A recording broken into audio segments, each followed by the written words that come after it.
Alhamdulillah wassalatu wassalamu ala Rasulillah wa ala alihi wa sahbihi wa sallam wa wala. Syalla la ilaha illallah wahdahu la syarika lah wa asyhadu anna Muhammadan abduhu wa rasuluhu sallallahu alaihi wasallam tasliman katsira, amma ba'd. Alhamdulillah, segala puji bagi Allah Subhanahu wa taala. Rabb semesta alam, kita memuji Allah Subhanahu wa taala dengan pujian yang ikhlas, pujian yang tinggi, pujian kecintaan, pengagungan hanya kepadanya. Kemudian salawat dan salam atas Nabi Allah Muhammad sallallahu alaihi wasallam beserta keluarga dan para sahabatnya. Wa huwa uswatun hasanah. Rasulullah sallallahu alaihi wasallam adalah teladan terbaik untuk seluruh manusia. Pada kesempatan yang berbahagia ini, kita melanjutkan daripada kajian kita yang berkenaan dengan adabul isyrah, adab-adab pertemanan, adab-adab persahabatan, adab-adab pergaulan. Ini sangat penting, hendaknya seorang itu mengamalkan hal-hal yang demikian. Jangan dia hanya menjadikan sebagai pegangan saja, sebagai sesuatu yang dia hanya ilmui tanpa mengamalkan ilmu tersebut. Wa hadzal khata', ini kekeliruan. Hendaknya seseorang benar-benar beramal dengan amalannya apa yang disebutkan oleh Nabi sallallahu alaihi wasallam, apa yang diterangkan oleh para sahabatnya, kemudian orang-orang yang setelahnya, dan para a'immah al-muslimin, para imam-imam muslimin.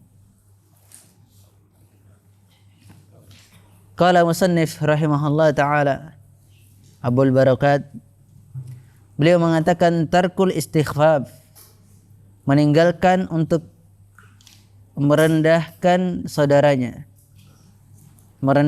meninggalkan untuk merendahkan orang lain, tinggalkan perkara tersebut. Karena meninggalkan orang lain itu, merendahkan orang lain itu bagian daripada kesombongan. La yadkhulul jannah man kana indahu mithqala dzarratin min kibrin fi qalbihi. Tidak akan masuk ke dalam surga orang-orang yang memiliki kesombongan di dalam hatinya, sebiji sawi.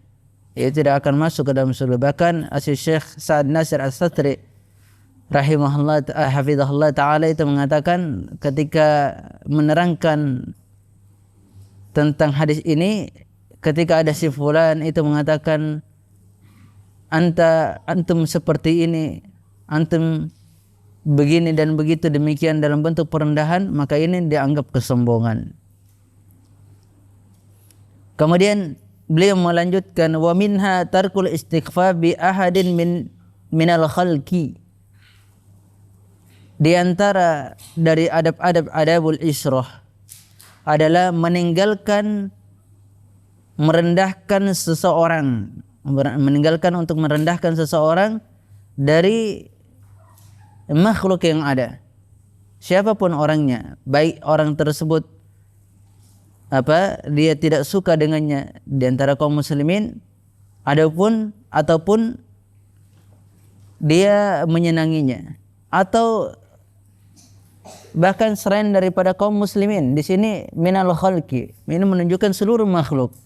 Tinggalkan untuk merendahkan mereka, baik dari kalangan ahlul kitabin atau orang-orang kufar. Wa ma'rifatu kulli wahidin minhum, dan diantara wa ma'rifatu kulli wahidin minhum liyuqrama ala qadrihi, dan hendaknya di antara kaum muslimin itu mengetahui masing-masing di antara mereka, saling berkenalan, saling mengetahui, saling ta'aruf satu di antara yang lainnya. Bagaimana kondisinya dia, bagaimana akhlaknya dia, bagaimana cara belajarnya dia, bagaimana adabnya dia, saling saling mengetahui satu dengan yang lainnya. Bukan saling mengetahui maksudnya antara laki-laki dan perempuan saling mengetahui. Wah, ini bahaya. Yaitu orang-orang yang berhak di antara lelaki dan perempuan. Untuk memuliakan kedudukan mereka. Seseorang harus mengetahui masing-masing di antara yang lainnya. Mungkin harus dia mengetahui si fulan ini adalah seorang penguasa, si fulan ini adalah seorang yang terhormat, si fulan ini adalah seorang alim ulama, si fulan ini seorang dai, si fulan ini seorang dari kalangan orang-orang yang memiliki kedudukan dan seterusnya. Atau si fulan ini adalah seorang penuntut ilmu, si fulan ini adalah orang yang memiliki akhlak yang baik dan seterusnya daripada apa-apa yang mereka memiliki kedudukan padanya. Apalagi ketika Allah Subhanahu wa taala meninggikan kedudukan hamba tersebut di sisinya, maka hendaknya dia tidak boleh merendahkan orang-orang yang seperti itu, orang-orang yang Allah Subhanahu wa taala tinggikan kedudukannya di sisinya berupa kedudukan agama. Qala Ibnu Mubarak rahimahullah taala, lihat berkata Ibnu Mubarak rahimahullah taala, "Man istakhaffa bil ulama dhahaba akhiratuhu, wa man istakhaffa bil umara dhahabat dunyahu, wa man istakhaffa bil ikhwani dhahabat muru'atuhu." Lihat, siapa yang merendahkan para ulama maka hilanglah akhiratnya. Akhiratnya akan hilang. Karena ulama itu warasatul anbiya. Ulama itu pewaris para nabi. Dia yang mewarisi ilmu Nabi SAW. Dialah yang memberikan penerangan. Mereka itu bagaikan bintang-bintang yang ada di langit, memberikan arahan yang benar, arah tujuan yang benar kepada manusia. Maka siapa yang merendahkan mereka maka hilang akhiratnya. Dia akan tidak mendapatkan daripada akhirat tersebut.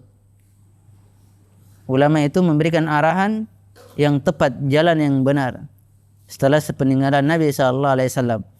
Kemudian wa man istakhaffa bil umara dhahaba dunyahu. Naam. Siapa yang merendahkan para ulama maka hilanglah dunianya. Maka akan rusak dunianya. Lihat, antum melihat orang-orang yang suka merendahkan para penguasa, para pemimpin, maka bagaimana kondisinya? Iya. Itu kenyataan. Tidak usah dari dalil Nabi SAW. Kalau dalil Nabi SAW jelas. Tapi kita melihat dari kenyataan saja. Kalau dalil Nabi itu jelas sekali. Nabi SAW menerangkan hal yang demikian. Al-sultan dillullahi fil ard. Wa man ahanahu ahanallah. Wa man akramahu akramahallah. Sultan, penguasa itu naungan Allah di muka bumi. Siapa yang memuliakannya, Allah akan memuliakannya. Siapa yang menghinakan, Allah pasti akan menghinakannya. Itu sudah jelas dalilnya. Apalagi tentang kenyataan yang ada. Itu akan terbukti hal yang demikian. Maka kata para ulama, siapa yang merendahkan para penguasa, para pemimpin, maka tidak ada dunianya. Dia tidak akan mendapatkan hal yang demikian. Yang dia dapatkan adalah hanya kesengsaraan dan kemelaratan. Bahkan orang-orang yang suka merendahkan para ulama, dia mendapatkan siksaan. Hanya siksaan yang dia dapatkan. Meskipun pada dasarnya dia dalam kondisi yang benar. Namun tidak selayaknya kaum muslimin itu memberontak kepada penguasanya. Kemudian wa mistakhaffa bil ikhwani dhahabat muru'atuhu. Siapa yang merendahkan saudaranya maka hilanglah wibawanya, hilang kehormatannya, hilang kemuliaan dia. Siapa saja yang menghinakan para saudaranya dari kaum muslimin, maka wibawa orang tersebut jatuh. Kehormatan dia akan hilang. Kemuliaan dia akan hilang karena dia telah merendahkan daripada saudaranya. Hendaknya saudaranya itu dia memuliakannya. Karena sifat perendahan itu bagian daripada jafa. Bagian daripada kekejian. Orang-orang yang suka merendahkan adalah orang-orang yang tidak memiliki rasa malu. sebagaimana yang kita terangkan terdahulu.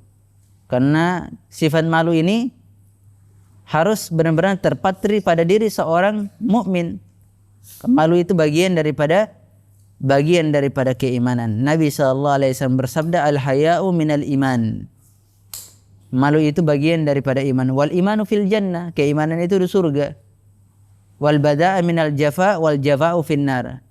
Sifat keras itu bagian daripada kekejian, dan kekejian itu apa di neraka.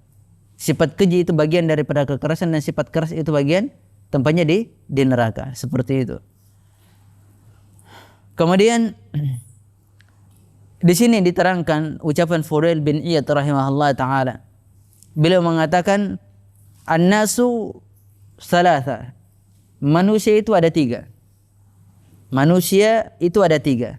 Yang pertama al-ulama. Pertama dia adalah para ulama. Yang kedua al-umara. Yang kedua adalah para pemimpin. Yang ketiga al-fuqara. Mereka adalah orang-orang fuqara, orang-orang fakir.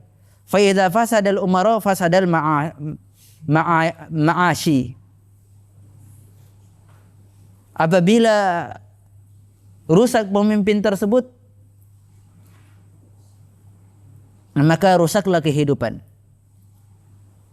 Apabila suatu pemimpin itu rusak, maka kehidupan itu bisa menjadi rusak. Karena goncangan-goncangan akan datang silih berganti dari musibah-musibah yang ada. Kemudian wa idza fasadal ulama fasadat ta'at. Maka apabila ulama rusak, maka ketaatan pun itu akan rusak. Siapa yang mau ditaati nantinya? Tidak ada lagi yang ditaati karena rusak orang-orang yang ditaati, orang-orang yang diikuti, orang-orang panutan. Apabila mereka rusak, maka rusaklah ketaatan.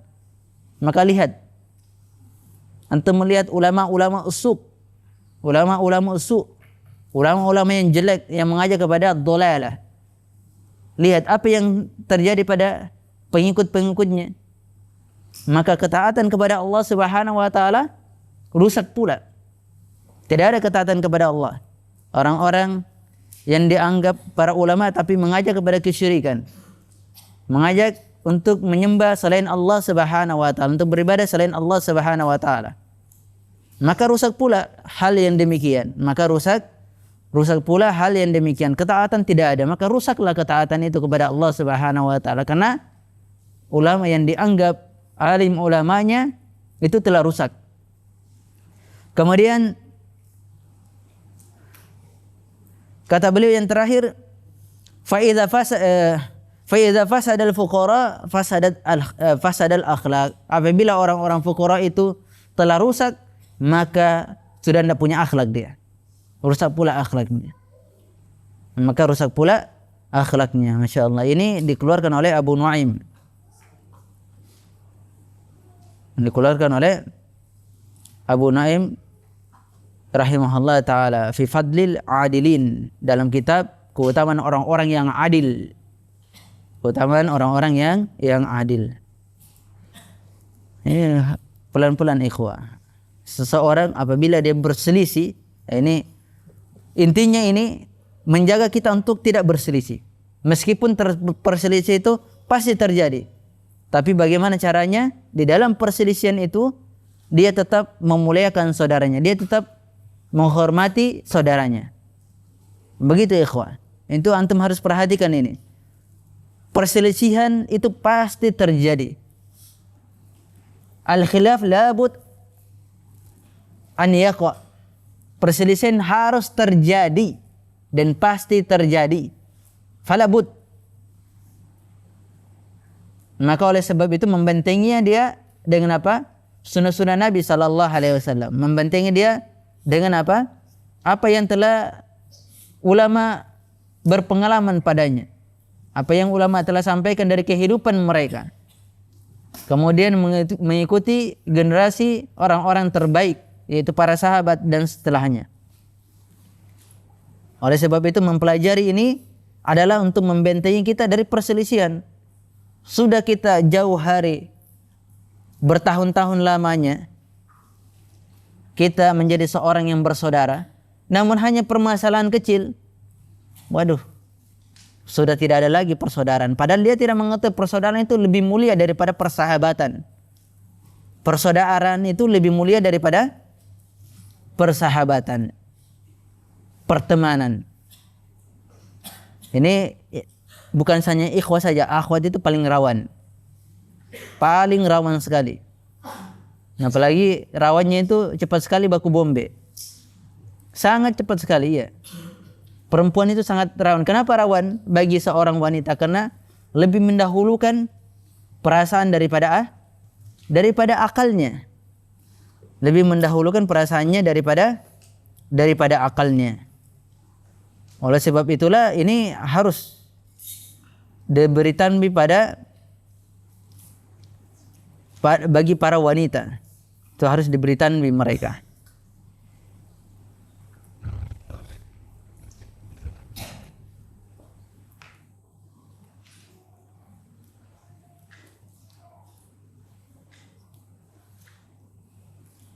Kemudian ulama juga nggak boleh seorang itu merendahkan kedudukan mereka. Ketika mereka berijtihad dan itu keliru, jangan mengatakan itu dia saja salah. La, dia saja keliru. Memang dia keliru dan dia salah. Namanya manusia itu pasti salah. Namun hasil ijtihadnya Allah Subhanahu wa taala berikan pahala baginya. Hasil ijtihadnya Allah Subhanahu wa taala berikan pahala baginya. Imam At-Tahawi rahimahullah ta'ala itu menerangkan, ulama salaf minas sabiqin wa man ba'dahum minat tabi'in ahlul khair wal athar wa ahlul fiqh wal nadhar. Lihat, ulama terdahulu yang telah lebih dahulu masuk ke dalam Islam atau lebih terdahulu, dan orang-orang setelah mereka dari tabi'in, itu para sahabat dan tabi'in. Mereka adalah orang-orang yang sangat baik dan orang-orang yang mengetahui hadis Nabi SAW. Orang-orang yang sangat faqih, orang-orang yang memiliki pandangan yang tajam, pandangan yang luas. Tidaklah la yadkuruna illa bijamil. Janganlah kalian menjemput mereka, para sahabat tabi'in, kecuali dengan kebaikan, kecuali dengan sesuatu yang indah, sesuatu yang menarik. Jangan kalian mencela mereka, jangan kalian mengatakan begini dan begitu. Wa man dzakarahum bisu fa huwa ala ghairi sabil. Siapa yang menyebut mereka dengan kejelekan, para sahabat dan tabi'in, maka mereka tidak di atas jalannya ahlu sunnah wal jamaah. Tidak di atas jalannya ahlu sunnah wal jamaah.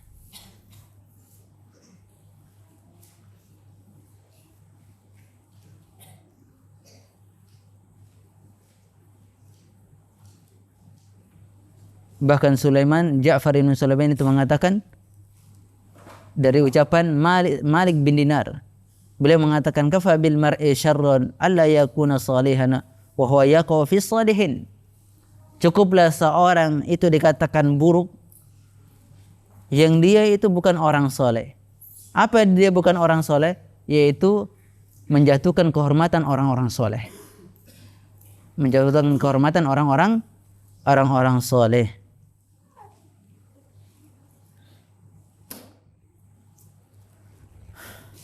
Kemudian beliau melanjutkan, mulazamatus shadiq, senantiasa terus menerus berteman. Kalau kita sedikit sekali ya, baru permasalahan apa ya? Permasalahan apa kemarin? Sudah berpecah. Janganlah, maksudnya mungkin bab muamalah, bab temannya memiliki lebih banyak keuntungan atau dan seterusnya, jangan hanya sekedar itu dunia. Persaudaraan kalian, persaudaraan kita ini itu lebih berharga daripada dunia dan seisinya.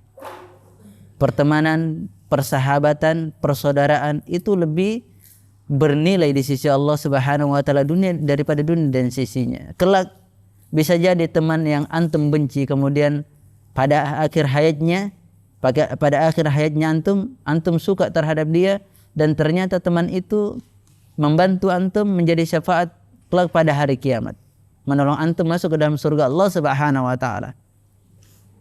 Menolong antum masuk ke dalam surga Allah Subhanahu wa taala. Adapun dunia yang kita perselisihkan, kita akan tinggalkan karena memang Allah Subhanahu wa taala hinakan dunia itu tersebut. Ad-dunya mal'una. Dunia itu dilaknat. Illa dzikrullah, kecuali zikir kepada Allah Subhanahu wa taala. Dunia ini tidak bernilai, janganlah ingat terus bahwasanya dunia itu tidak bernilai. Yang sangat bernilai adalah persaudaraan, persahabatan. Itu sangat bernilai di sisi Allah Subhanahu wa taala karena mereka-mereka itu yang kelak bisa menjadi syafaat kita. Allah Subhanahu wa taala memperkenankan mereka untuk memberikan syafaat. Itu pun dengan seizin Allah Subhanahu wa taala, bukan dengan kehendak dia, tapi seizin Allah Subhanahu wa taala. Dia akan meminta, adakah di antara hamba-hambaku yang kalian mengetahuinya? Maka dia lihat si fulan, dulu kami bersama begini dan begitu dan seterusnya. Maka dikeluarkan dia sebab syafaat saudaranya, syafaat kawan-kawannya yang saleh. Dunia yang dipertengkarkan tidak ada habisnya, tidak berujung, bahkan dia akan menghimpit kelak ketika dia meninggal. Ini yang jadi permasalahan besar. Ini yang jadi permasalahan besar. Hendaknya kita lebih berfikir kepada akhirat kita daripada kita berfikir urusan dunia, yang dunia ini hina sekali, yang tidak berharga, tidak bernilai di sisi Allah Subhanahu wa taala. Law kanatid dunya ta'dilu indallahi janahal ba'udah masaqal kafiru min surbatil ma. Seandainya dunia ini senilai dengan sayap nyamuk. Sayap nyamuk, antum tahu sayap nyamuk? Khawatir antum butuh ditafsirkan lagi namanya sayap nyamuk. Hah? Sayap nyamuk tahu enggak? Yang sering menggigit antum. Enggak perlu ditafsirkan sayap nyamuk. Di sini diterangkan seandainya dunia itu senilai, bernilai, berharga, sama harganya, sama nilainya dengan sayap nyamuk, Allah Subhanahu wa taala tidak akan memberikan minum kepada orang kafir. Meskipun hadis ini hadis yang lama tapi maknanya benar.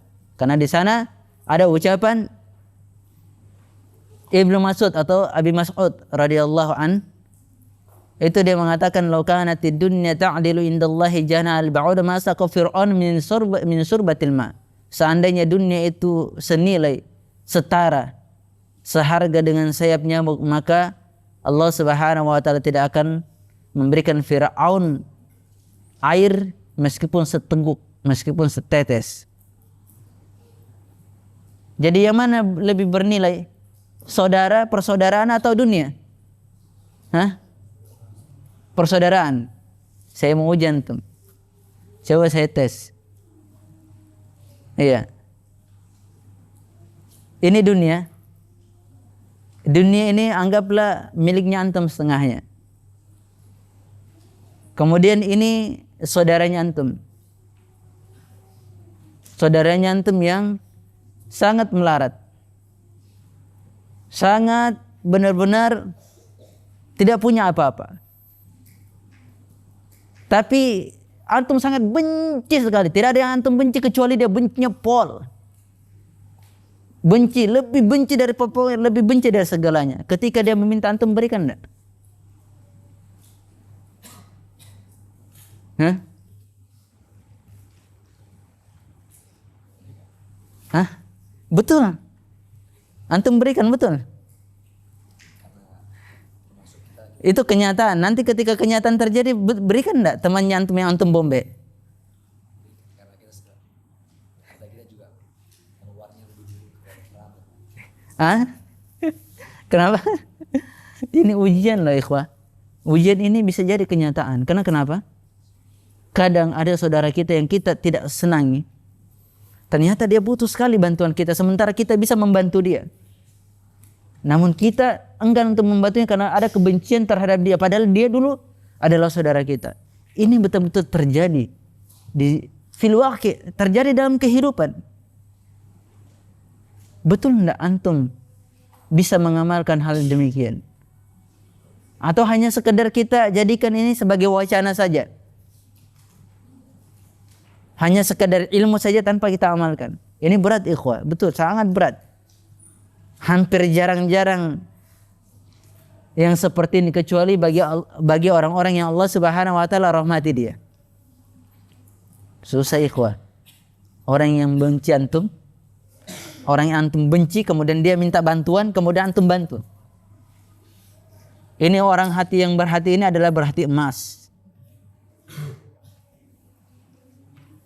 Dan kisah ini terjadi pada Syekhul Islam Ibnu Taimiyah rahimahullah taala. Imam Ibnu Qayyim itu menukilkan pada Syekhul Islam Ibnu Taimiyah, ketika Imam Ibnu Qayyim memberikan khabar ada salah seorang dari murid Syekhul Islam Ibnu Taimiyah. Ada salah seorang murid dari Syekhul Islam Ibnu Taimiyah rahimahullah taala itu memberikan khabar tentang kematian musuh besar, musuh yang sangat membenci Syekhul Islam Ibnu Taimiyah, yang sangat memudaratkan Syekhul Islam Ibnu Taimiyah rahimahullah taala. Kemudian murid tersebut mengatakan, "Ya Syekh, wahai guruku, musuhmu telah meninggal, dia telah tiada." Maka ini adalah kabar gembira. Apa kata Syekhul Islam? Dia menimpali kemudian mencelanya. Kemudian dia mengatakan, "Inna lillahi wa inna ilaihi raji'un." Setelah dia mengucapkan kalimat istirja, lantas dia pergi kepada ahlil mayyit, pada keluarga dari musuhnya yang meninggal. Pada keluarga yang musuhnya yang meninggal. Kemudian dia mengatakan, "Sekarang aku ini adalah pengganti dia. Apa yang kamu butuhkan dari kebutuhanmu, maka aku akan penuhi kebutuhan tersebut." Subhanallah, ini berhati emas. Ini namanya orang-orang yang faqih di dalam agama. Bukan kayak kita. Sedikit sudah baku bombe, sedikit baku benci, bahkan tidak mau. Wala salam wala kalam. Padahal dia adalah kaum muslimin, kaum mukminin. Benar ikhwah, ini terjadi. Makanya kita ini, saya heran, kita ini seluruh orang-orang yang menisbahkan ahlus sunnah wal jamaah, saya hanya heran, mungkin hanya sekedar penisbatan saja. Mana buktinya? Buktikanlah. Kalau kita memang benar-benar ahlus sunnah wal jamaah, buktikan. Buktikan dengan sikap, buktikan dengan keikhlasan, buktikan dengan amalan. Jangan hanya sekedar menisbahkan saja. Banyak orang yang mengaku ahlus sunnah wal jamaah tapi belum tentu dia adalah orang-orang ahlus sunnah. Banyak orang mencintai Lela, tapi Lela tidak pernah mengakui dirinya. Banyak orang mencintai, mengatakan dia ada ahlus sunnah wal jamaah, kami di atas sunnah Nabi, tapi belum tentu dia di atas sunnah. Karena sunnah ahlus sunnah wal jamaah itu tersifatkan dengan sunnah Nabi SAW, di atas jalan Nabi SAW. Lihat betapa bergembiranya keluarga si mayit tersebut dengan ucapan Syekhul Islam Ibnu Taimiyah rahimahullah taala, bisa melembutkan dari orang-orang yang mengusir dari sana keluarganya yang telah ditinggal pergi. Subhanallah, ini adalah akhlak yang mulia ya ikhwah. Kita belajarlah. Benar-benar kita belajar. Jangan hanya sekedar kita jadikan wacana, kemudian kita hanya habis taklim kita dengar, setelah itu ya biasa sajalah. Tidak ada pengaruh dari ilmu tersebut. Semoga Allah Subhanahu wa taala menjauhkan hal-hal yang seperti ini.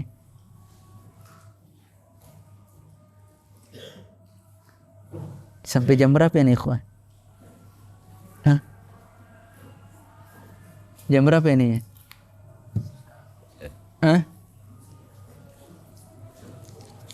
Saya kurang yakin ikhwan, kalau di zaman sekarang itu ada orang yang kita benci kemudian dia minta bantuan, kita berikan bantuan. Saya tidak yakin itu. Kecuali bagi orang-orang yang betul-betul Allah lapangkan dadanya dan Allah beri rahmat padanya.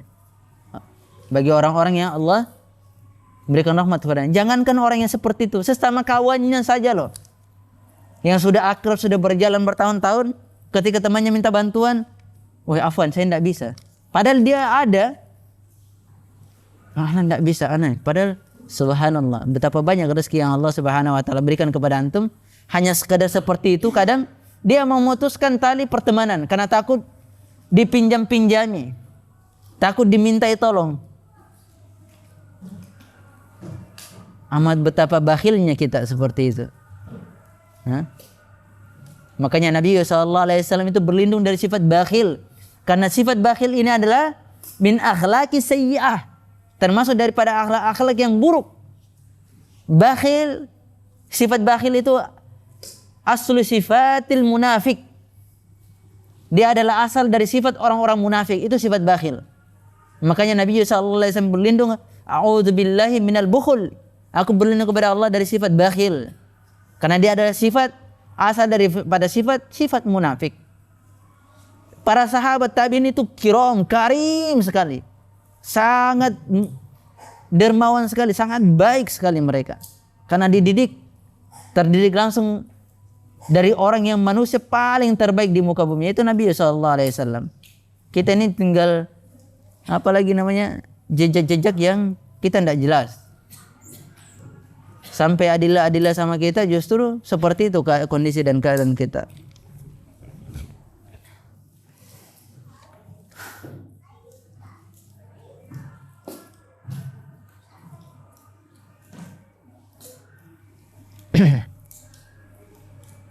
Bismillah, berikanlah nasihat kepada kami yang susah mendengarkan nasihat. Ini kalau susah mendengarkan nasihat ini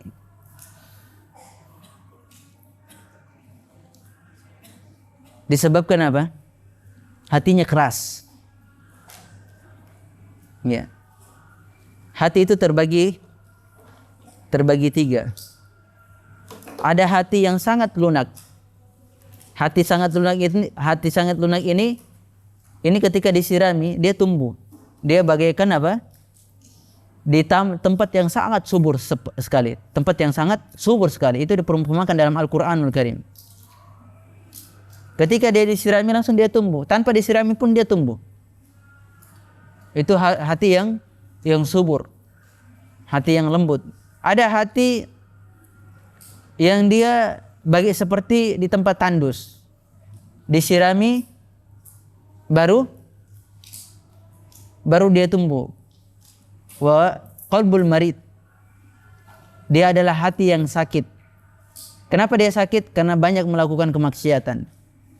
Terkadang dia sakit, terkadang dia sehat. Kapan dia sakitnya? Kapan dia tidak bisa menerima nasihat? Ketika terlalu banyak melakukan kemaksiatan kepada Allah Subhanahu wa taala. Maka sulit untuk menerima nasihat. Diberikan nasihat apapun dia tidak akan terima. Berbagai macam alasan yang dia akan sampaikan. Satu nasihat tapi 1000 alasan. Ini adalah qalbul marid. Ada qasiyatul qalb. Ada hati yang keras bagaikan batu. Dia adalah hatinya orang-orang kafir yang sama sekali tidak bisa menerima nasihat. Kecuali bagi siapa yang Allah Subhanahu wa taala kehendaki hidayah. Itu pembagian hati disebutkan dalam Al-Qur'anul Karim itu tiga tahapan. Maka ketika sulitnya dia menerima nasihat itu disebabkan banyaknya dia bermaksiat, kerasnya hati dia. Kurang lapang dada dalam menerima nasihat tersebut. Banyak-banyak mempelajari ilmu agama Allah Subhanahu wa taala. Banyak-banyak apa? Memohon pertolongan kepada Allah Subhanahu wa taala agar dilunakkan hati-hatinya. Dia senantiasa berdoa, ya muqallibal qulub tsabbit qalbi ala dinik.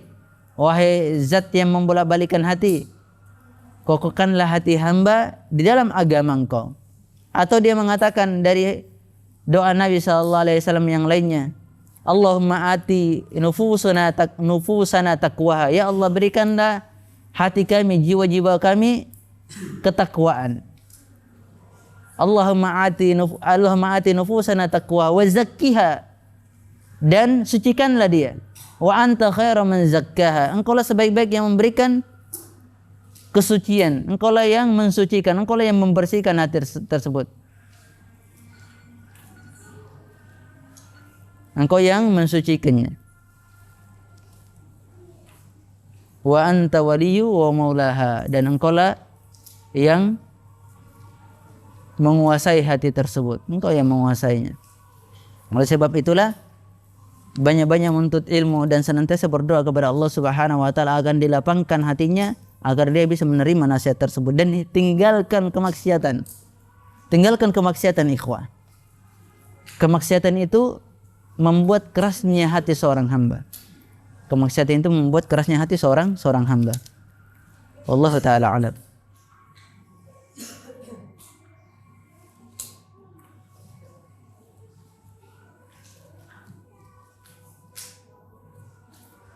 Apa nih az-zur? Mohon nasihatnya bagi kami yang selalu jatuh dalam dosa dan jauh dengan Al-Quran.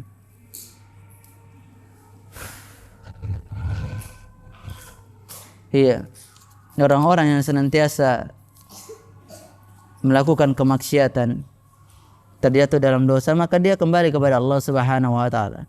Kembalilah kepada Allah. Allah Subhanahu wa taala menerima tobat. Dosa apapun yang seorang hamba melakukannya, ketika dia bertobat kepada Allah Subhanahu wa taala, pasti Allah Subhanahu wa taala akan menerima tobat tersebut. Pasti Allah Subhanahu wa taala akan menerima tobat tersebut. Tidaklah pintu tobat itu tertutup sampai dia ajal menjemput dia. Pintu tobat itu terbuka lebar untuk dia. Allah Subhanahu wa taala Maha luas rahmatnya, Maha mengampuni seorang hamba. Ya, dan menerima tobat bagi orang-orang yang bertobat kepadanya. Seperti itu. Tidak ada seorang pun manusia kecuali kullu ibni Adam khata'. Setiap anak cucu Adam itu pasti melakukan dosa. Wa khairu khatta'in at-tawwabun. Dan sebaik-baik orang yang melakukan dosa kesalahan adalah orang-orang yang bertobat. Nabi SAW itu menerangkan bahwasanya fa'atbi sayyi'ah hasanah. Ikutilah dari keburukan itu sesuatu yang baik. Jika engkau mengetahui dirimu telah melakukan kejelekan keburukan, maka ikutilah dengan kebaikan. Setelah itu salatlah. Ketika seseorang itu melakukan kemaksiatan atau keburukan, bersedekahlah setelahnya atau salatlah setelahnya. Ikuti dengan kebaikan, maka dia akan menghapus kebaikan-kebaikan itu, menghapus dari keburukan. Itu adalah metode-metode yang diajarkan oleh Nabi SAW. Dan jauh dengan Al-Quranul Karim. Hendaknya seorang hamba itu senantiasa membaca Al-Quranul Karim. Fi kulli yawm. Minimal dalam satu hari dia membaca Al-Quran. Jangan dia jauhkan dirinya. Karena Al-Quran itu kalamullah. Yuta'abbad fi tilawatihi. Dia jadikan sebagai ibadah dalam membacanya. Kita kalau hanya mengatakan Al-Quran kita baca-baca saja, kita tidak mengatakan bahwasanya dia sebuah ibadah ketika dibaca, maka kita biarkan, kita lalaikan. Kelak pada akhir zaman tidak ada lagi orang yang menyentuh daripada mushaf Al-Quranul Karim, akan menjauh. Dan ini sudah ada di zaman kita sekarang. Mushaf hanya terpajang di rumahnya, mushaf hanya terpajang di kamarnya, kemudian di depannya mushaf tapi dia tidak membacanya. Na'udzubillah. Kita bagian daripada zaman-zaman buruk tersebut. Maka hendaknya setiap hari kalau bisa membaca 1 lembar, setengah lembar daripada Al-Quranul Karim. Atau kalau tidak, dalam setiap bulannya itu kita mengkhatamkan Al-Quranul Karim. Kita mengkhatamkan Al-Quranul Karim. Bahkan para ulama menyebutkan afdalul dzikir qiraatul Quran. Zikir yang paling afdal, paling mulia adalah membaca Al-Quran. Tidak ada yang mengalahkan itu. Karena dia ketika dibaca mendapatkan pahala. 1 huruf berapa? Ke asri amsalihi. 1 huruf itu 10 kali lipat.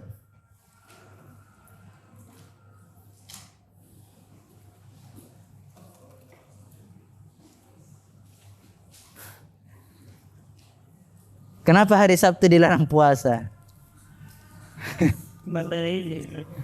Iya, ini kayaknya sudah pernah baca. Hari Sabtu itu memang sebagian para ulama itu melarangnya bersendirian untuk berpuasa. Namun la yadur, tidak memudaratkan. Sebabnya kenapa hari Sabtu dilarang untuk berpuasa? Karena min ta'zimi fi yaumil sabt. Karena memuliakan hari Sabtu itu adalah hari di mana orang-orang Yahudi beribadah. Makanya itu illah yang disebutkan oleh para ulama. Illah yang disebutkan oleh para ulama karena di hari itu adalah di hari ibadahnya orang-orang Yahudi. Tapi tidak ada masalah. Bukan kita untuk beribadah kepada orang Yahudi meskipun hari itu berkenan. Lantas bagaimana kalau puasa Muharramnya bertepatan dengan hari hari Ahad. Tempat ibadahnya orang-orang apa? Hari ibadahnya orang-orang Nasrani. Atau pas puasa Muharramnya di hari Natal. Di hari apa? Di hari rayanya mereka. Kan itu tidak memudaratkan. Insyaallah tidak mengapa. Wallahu taala alam. Jangan terlalu masuk ke dalam khilafnya. Larangannya saja. Ini diperbolehkan insyaallah biidznillah taala. Wallahu taala alam. Demikian apa yang bisa kita sampaikan, lebih dan kurangnya mohon dimaafkan. Apabila ada kesalahan dan kekeliruan yang kita sampaikan, semoga Allah Subhanahu wa taala mengampuni kita dan mengampuni orang-orang yang mendengarkan kesalahan tersebut. Wa akhiru da'wana subhanakallah wa bihamdik asyhadu an la ilaha illa anta astaghfiruka wa atubu ilaik. Sallallahu alaihi Muhammadin wa ala alihi wasallam. Walhamdulillahi rabbil alamin wallahu taala a'lam bissawab.